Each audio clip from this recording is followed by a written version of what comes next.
భద్రకాళి మాత నమో నమ. భారత్ మాతకి జై. జై సీతారాం. వీరభద్ర ఆగమనం, వీరభద్ర విలయతాండం చూస్తారన్న టైం దగ్గరలో ఉంది. ఇంకా దుష్టుల పాటల సింహ స్వప్నము, శిష్టుల రక్షణ, దుష్ట శిక్షణ వీరభద్ర లక్ష్యం. ఒకప్పుడు వీరులు శైవులు కొట్లాడి విష్ణు గొప్ప శివుడు గొప్ప అన్నప్పుడు ఆ పంచాయతీ తెంచింది మన ఆయన వీరభద్రుడు. అప్పట్లో మొఘలులు వచ్చి శ్రీ మాన ప్రాణాలతో దేవాలయాలు పడగొడుతుంటే రక్షించింది మన ఆయన వీరభద్ర ఉరుకుందిరేణ స్వామి. కాలజ్ఞానం రాసి వీరబ్రహ్మేంద్ర స్వామి అయింది మన ఆయనే. ఇప్పుడు ఉరుకుందిరేణ స్వామి జనాలు భయపెడుతూ దారిలో క్రమశిక్షణ పెట్టింది ఉరుకుందిరేణ. ఈరోజు సోమవారం తినకుండా ఉండాలన్నా, నాగలమాస పాటించాలన్నా ఇప్పుడు భయపడే దేవుడు అంటే వీరభద్ర ఉరుకుందిరేణ స్వామి.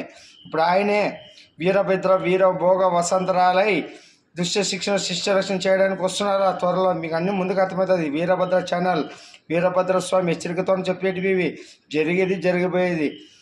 స్త్రీ పురుషుల విషయాల్లో కానీ, యువతి యువకుల విషయంలో కానీ, ఇప్పుడుండే సమాజంలో జరిగే పాశ్చాత్య పోకడలకు కానీ అన్నిటికీ రూపమాపి సనాతన ధర్మానికి వెలిగించడానికి నాయన వీరభద్ర వీరభోగ వసంతరాలే వచ్చి ఐందవ శక్తికి సారిదై వీరభద్ర సైనికులతో చూసినాం కదా మహాకుంభమేళలో.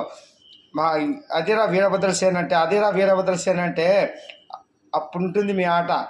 ఇప్పుడు అయిపోయింది. దుష్టుల పాలిట ఇంకా సింహస్వప్నమై వీరభద్రుడు వచ్చే టైం కూడా ఆసనం అవుతుంటుంది. అందరూ తస్మత్ జాగ్రత్త, మారండి, వెలగండి. పశ్చాత్తాపం పడితే భూమి నూకులు ఉంటాయి, ఇలాంటి కాలగర్భంలో కలిపేస్తాడు ఆ కాలభైరవుడు. ఆ వీరభద్ర ఉరుకుందిరేణ స్వామి. జయర్భద్ర. జయర్భద్ర భద్రకాళి మాత నమో నమ. భారత్ మాతకి జై. జై సీతారాం. చూడనా, మోడీ కొంచెం ఆలోచిస్తాడు, వెనకడిగి ఆలోచించి అడిగేస్తాడు. యోగి ఆలోచించుడు, వీరభద్రుడు నామరూపాలు లేకుండా చేస్తాడు. జయర్భద్ర.